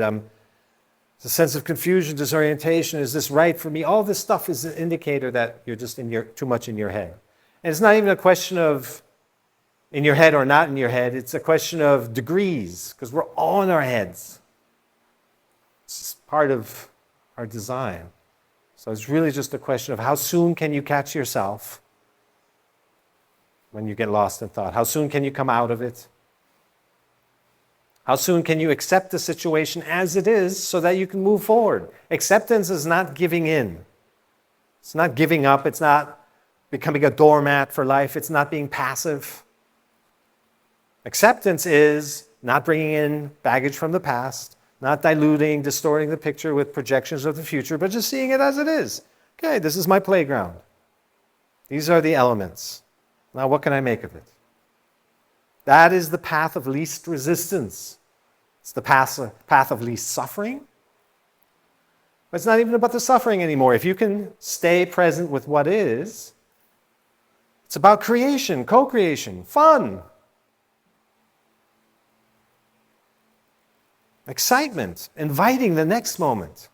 You almost have to be careful not to get ahead of yourself because it's so much fun. Oh, I want the next moment to come. No, you still have to stay with what is here. Sometimes what is here is unpleasant, it's challenging. You can't jump. But that's a good problem to have when you're so excited about life that you can't wait for the next moment to arrive. All right, so let's go ahead and work on this reflective writing. Again, all of our exercises is, many of you have probably journaled. Notice how what you're writing makes you feel. The connection is not just between your head and the words. The connection is between how the words and your body respond. All right? So spend a couple minutes looking at your life. Name one part of your life that is in creation mode, that is in maintenance mode, and that is in destruction mode. And then answer the questions.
Notice how it makes you feel.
One more minute.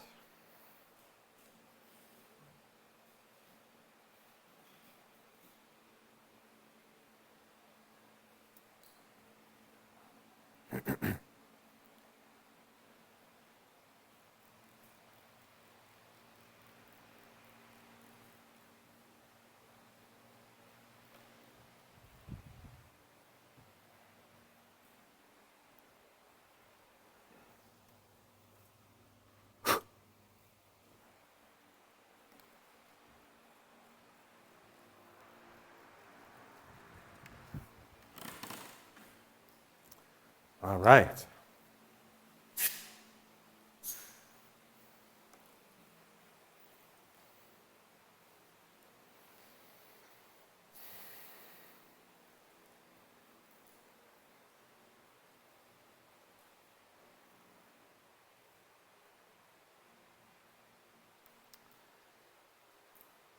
Our feelings are our truth.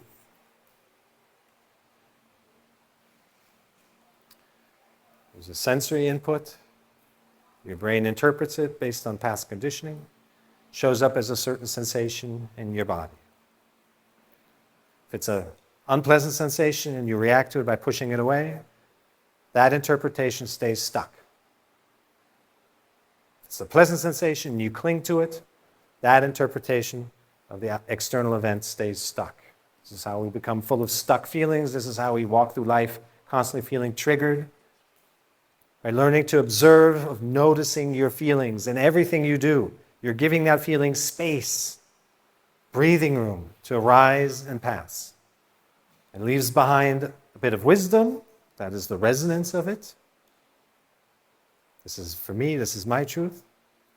This is not for me, this is not my truth. And that is the inner knowing, right, in your body. That's the truth that doesn't feel offended when somebody else thinks something else. In fact, you want everyone else to have their inner truth as well. This mental truth becomes defensive because it's based on comparison. It's based on constant validation of upholding your truth structure, this control grid of your life.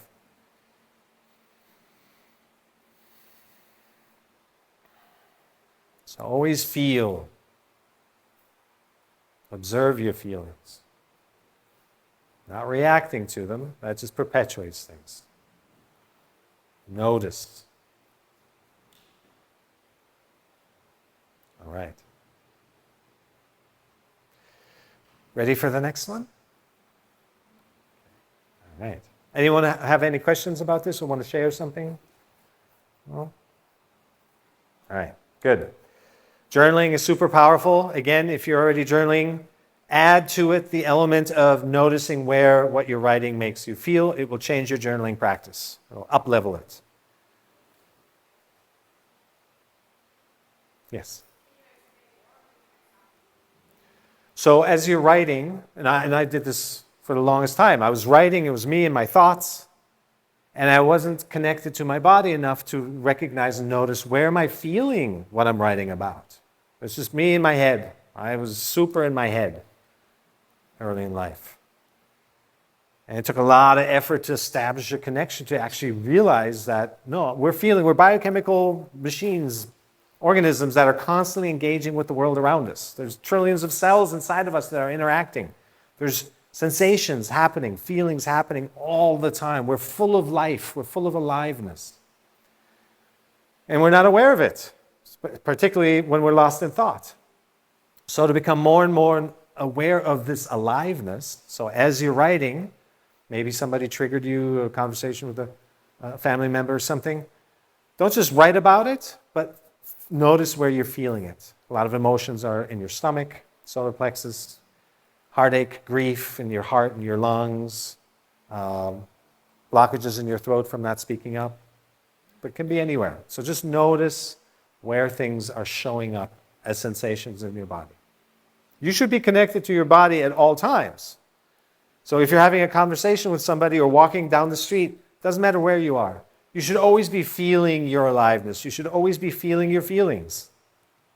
That's our natural state, is to feel our feelings fully, not to be in this kind of interruptive, reactive state where we just cling to positive feelings and avoid negative ones. Feel it all. That is your aliveness. That is your fullness of your human experience. Not just isolate out a few things here and there. When you can be aware of your feelings, you rise above the feelings. You are now the container through which life happens.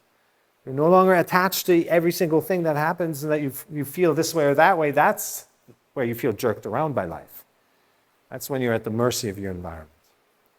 But no, your awareness, that's who you are, becomes the larger than life container in which all this happens, this continuity, this flow. You see more, you have multiple perspectives. Everything is much simpler because you're not complicating it with additional thoughts, additional weight. You get closer to life, right? This constant judging, this kind of constant evaluation and mental comparison creates distance, separation, separateness. That's what makes us feel alone and scared and like we're up against the big world. And the world's out to get us. All this stuff, it's nonsense. But that's what we feel like when we're constantly reinforcing a sense of separateness. I'm over here and that which I'm judging is over there. And judgment can just be a label. It doesn't have to be good or bad even. Just be a label. A tree is a tree. Suddenly, I'm an object that is separate from the tree. And we do this with everything because that's how the mind operates. So coming out of the mind and coming back into just experiencing the presence of something, allowing it to experience your presence. This brings us closer together again. This is the one consciousness. So that's where all of that is headed. Yeah? Okay. Yes, please. Oh, okay. You raised your hand earlier, and I don't know if it was just a fist pump. Appreciate it. Okay. All right, next one. Again, we've talked about how fickle the mind really is. If you just poke a little hole in it, it very often just falls apart. This thought that has been annoying you, has been bugging you, it's really causing you strife. And if you just question it, if you find some way to look at it from another perspective, or even just to say, we're going to go through a couple of simple questions. Is this really true? Half the stuff that you believe might just evaporate in front of your very eyes. It's like, no, that's not true at all. Because again, the moment you can ask, is this true, you're no longer identified with the thought. You're on the awareness side of things. You're looking at it. And that's when things reveal themselves. So, again, reflective writing, pick the most difficult limiting belief that you can think of right now. And then ask the next questions. Go through these 4 questions.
One more minute.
All right. Did anyone have a limiting belief that just popped? Simple question of, is it really true? Some rigid beliefs there. Ultimately, every belief is a limiting belief. Every belief is a limiting belief. By holding one thing as true, you're discarding everything else that could be possible. Energetically, you're also not just holding one thing as true, but you're holding the weight of everything else that's not true along with it. It's a big load. Big load to carry. You do that with one thing and the next thing and the next thing. You do this with hundreds and thousands of things. This is how crazy our mind is. Our mind isn't really crazy. We're tasking it to do something it's not designed for, which is to navigate life, which is to know our truth. Our mind doesn't know us. It's a tool that we use, but we can't use it for wisdom. So, again, when thoughts are just in our head, they're vague, putting them out onto paper, combination of that crystallizes something, and feeling what it evokes in you, this is already massively healing. You're bringing a change into the dynamic of this repetition of just blindly thinking the same thoughts over and over. See what surfaces. I was thinking about your question about, you meet somebody and you think about whether or not this is the person for you. Is we can't trust our mind to figure something out, to know it ahead of time. Just start the process. Get to know each other. Lean into it. Could be anything. Then you'll feel more what's what, right? You'll make it real in some way. Only then you will find out what the reality of it is, but also who you actually are. We run around with these ideas about ourselves that we're this person or that person. That may not be the case. Every situation brings something else out in us. A whole side that we maybe didn't even know. Blind spots, which by definition we didn't know. Like, you have to engage with life to find out what's what. And that's the journey. That's the fun, even if there's some tough moments. Life is not to be figured out ahead of living it. All right.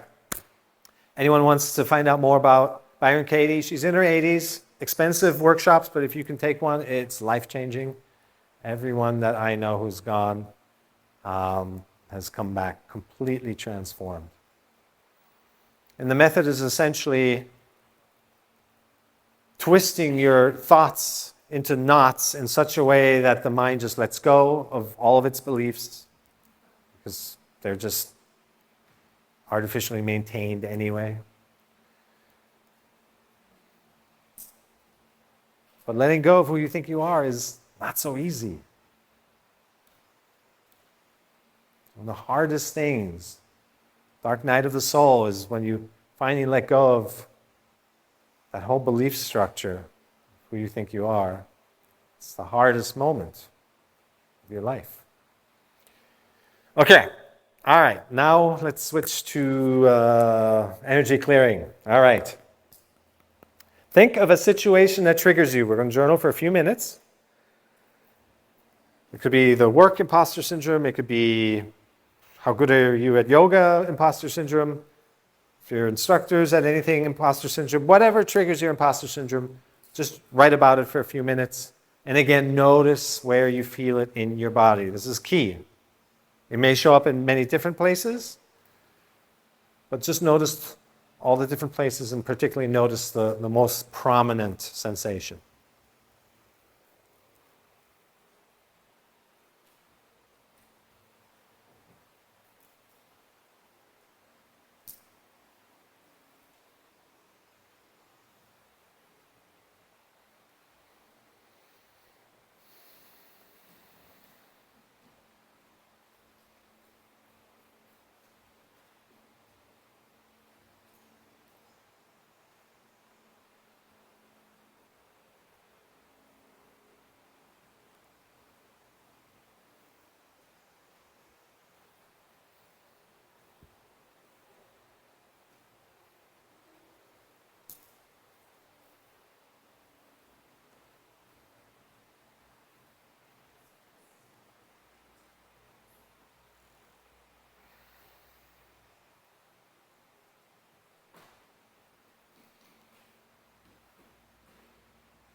One more minute.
Do we know if she's coming back?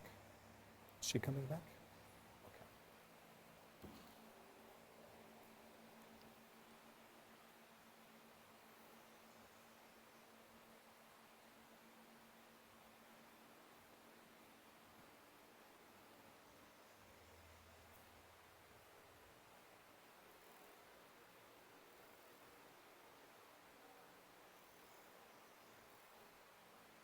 All right. So next slide, please. You can put your pen and paper aside. And again, focus all your attention on the sensation that stood out the most. Even if you felt it in different places, pick one. Bring all your attention there. You can close your eyes, you can keep them open, but most people close them. Everyone have their sensation? Yes? Yeah? Okay? All right. I'm going to ask you a series of questions. You can just answer them silently to yourselves.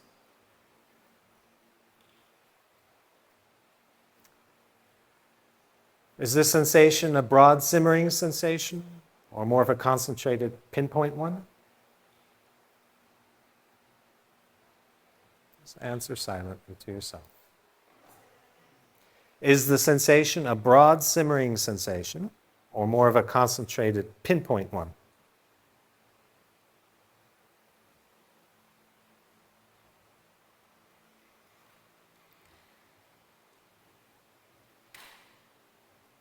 Is the appearance fluffy or more dense? Fluffy like a cloud, or more dense like a rock?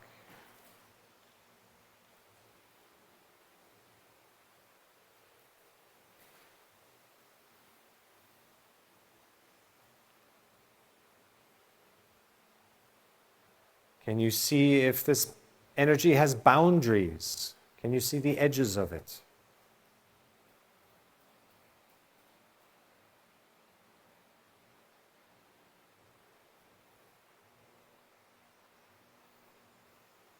Notice the edges from all sides.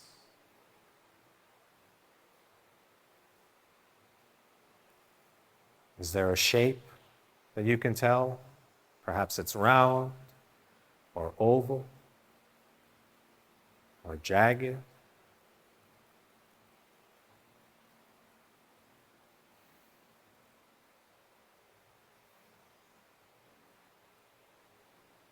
Just observe. Just notice.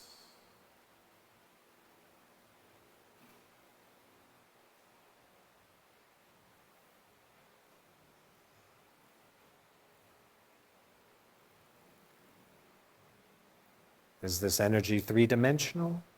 Can you look around the sides? Or is it more flat?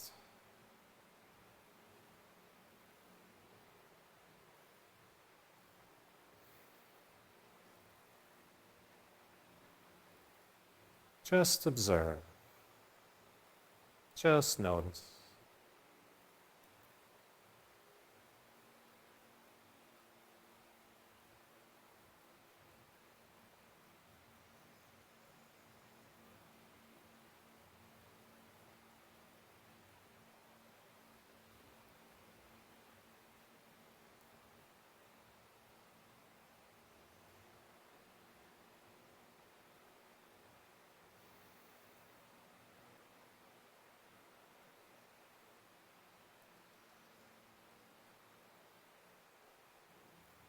Now see if you can zoom in to the surface. Will it let you? How close can you get?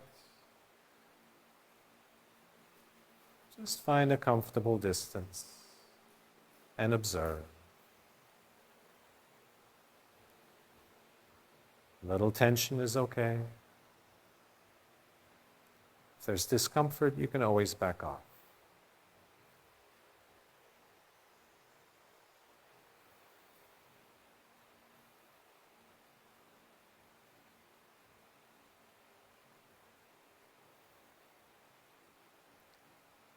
As you're examining the surface, are you able to see a texture? Perhaps there are craters or bubbles or edges, or it's fluffy. Just observe. Just notice.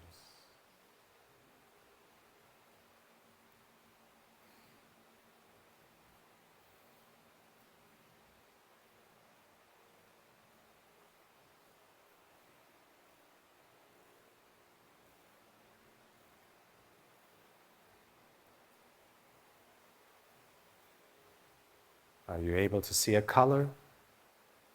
Perhaps it's dark or light.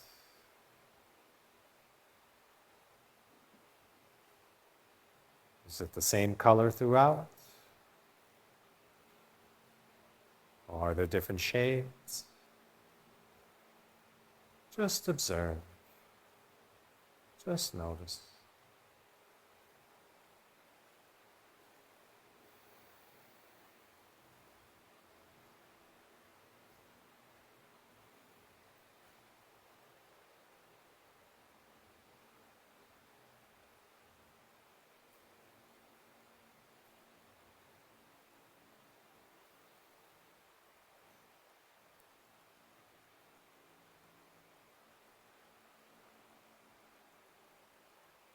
Now see if you can touch the surface.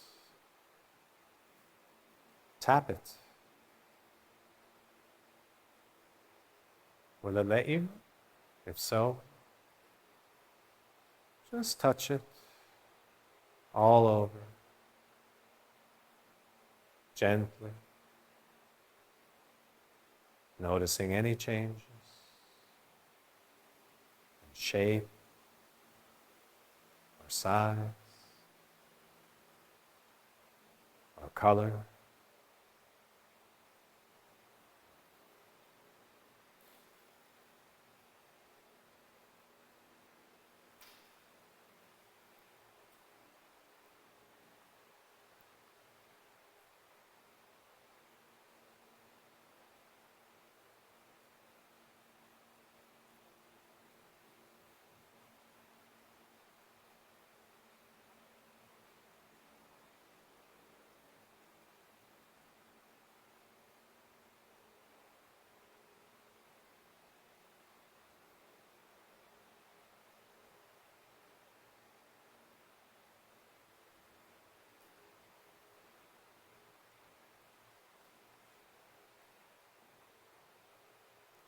Now see if you can penetrate the energy, poke the surface. How does it respond?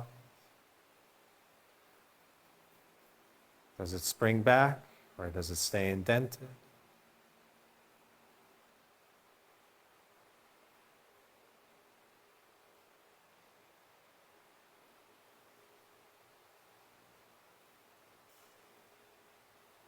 Just keep touching, tapping,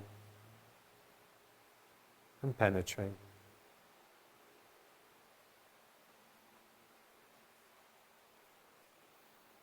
Noticing any changes in shape or size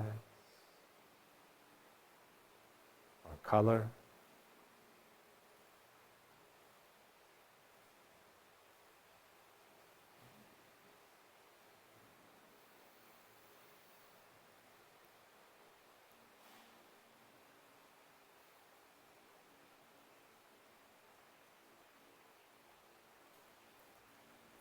Perhaps explore if you can penetrate the surface and go inside.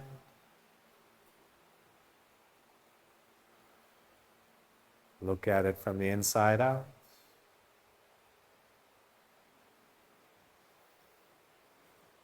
If not, keep observing. Keep noticing.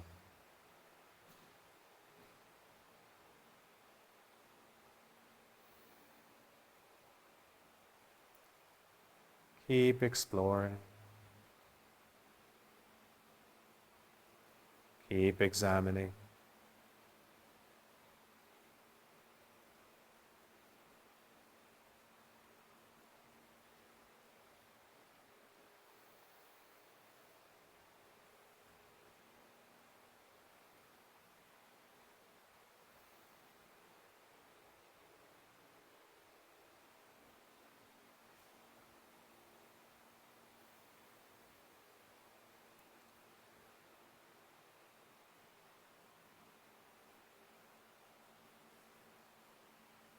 Now ask this energy what its purpose is.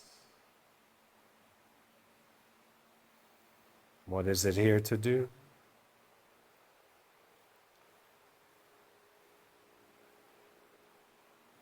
Perhaps it wants to protect you,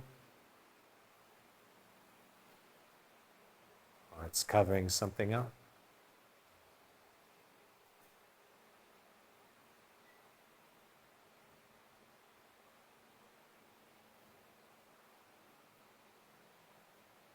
See if any images come to you, give you a clue.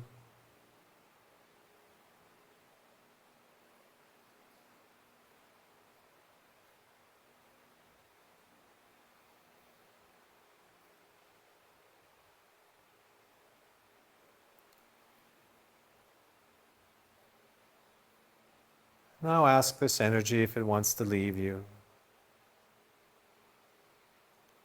It's been part of you, perhaps for a long time. You can tell it that it's time to go. It's no longer needed. It has your permission to go, to leave you.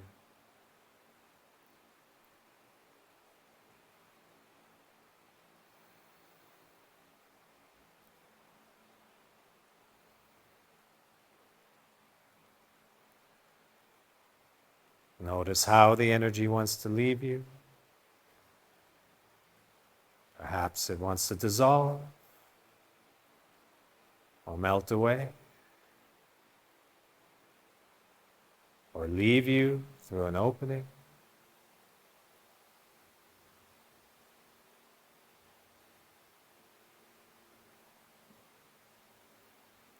Or perhaps it wants to transmute to something else. It could be fairy dust, butterflies, or self-love, warmth.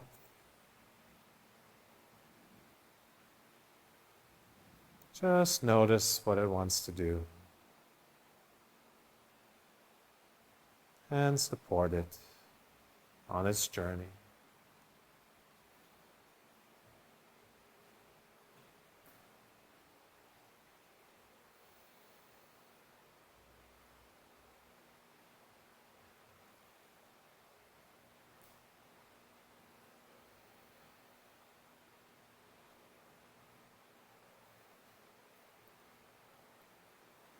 Make sure to get everything out.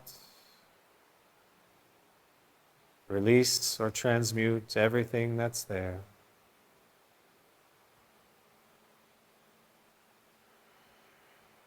This is your chance to clear yourself out completely.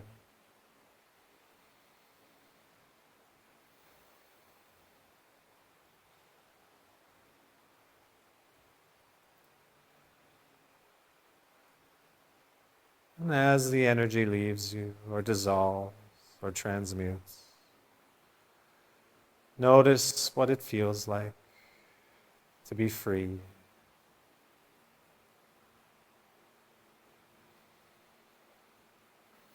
To no longer carry the weight.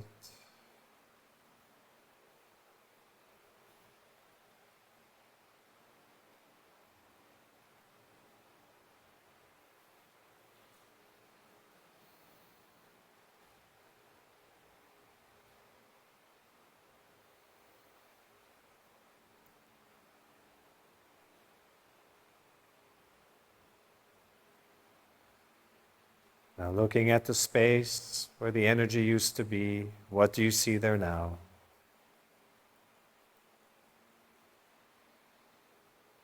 It could be emptiness. It could be light.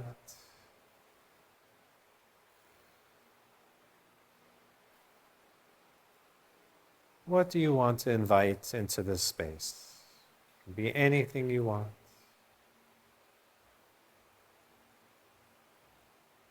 Confidence, trust, or abundance, self-love. Anything you want, invite it into your space.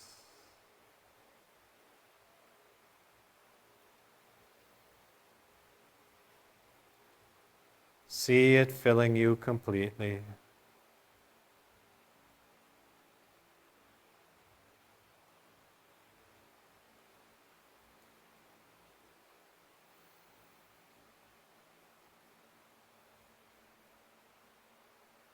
Expand this beautiful energy up through your body to the top of your head.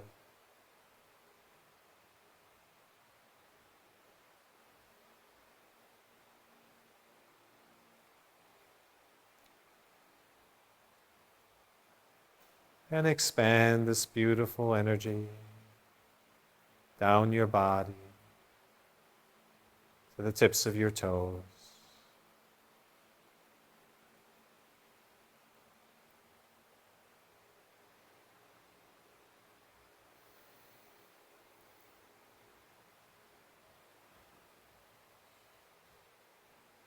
Feel your entire body full of this beautiful, loving energy. This healing, white light.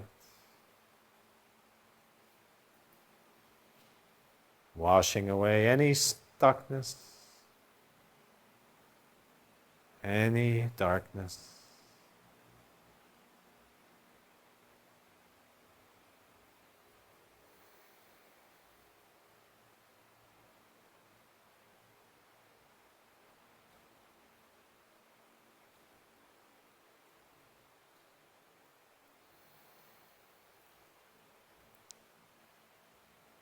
Once you're ready,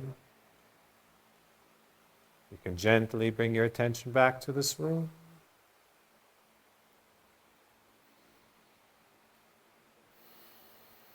Gently blink open your eyes.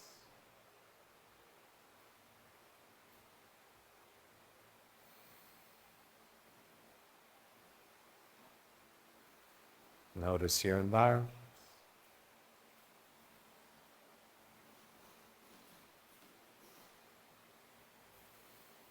Notice yourself and your environment.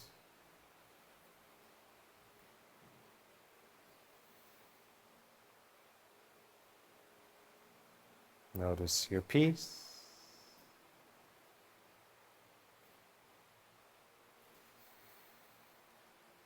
Your presence.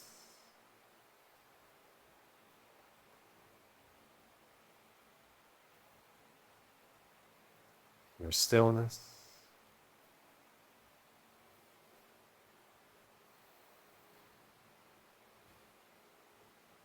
Stillness is not the absence of sound.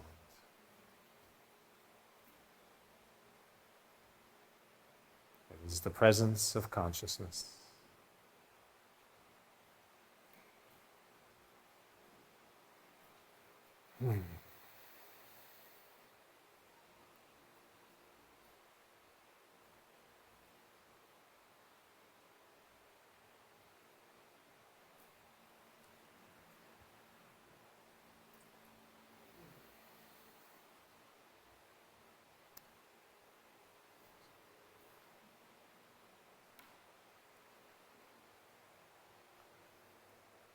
Congratulations, good work.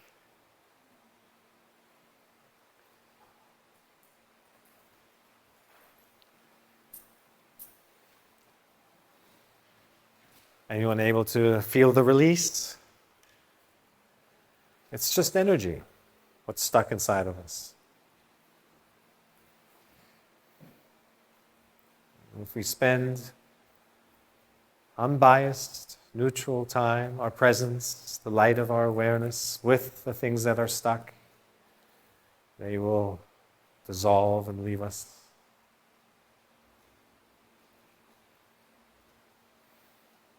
And as always, I want to thank you for your presence. That which comes through me only comes through me because it's wanting to be received. Thank you for the questions. Thank you for enhancing the deck. So I applaud you all for coming here and going wherever you're going. Thank you all. Thank you.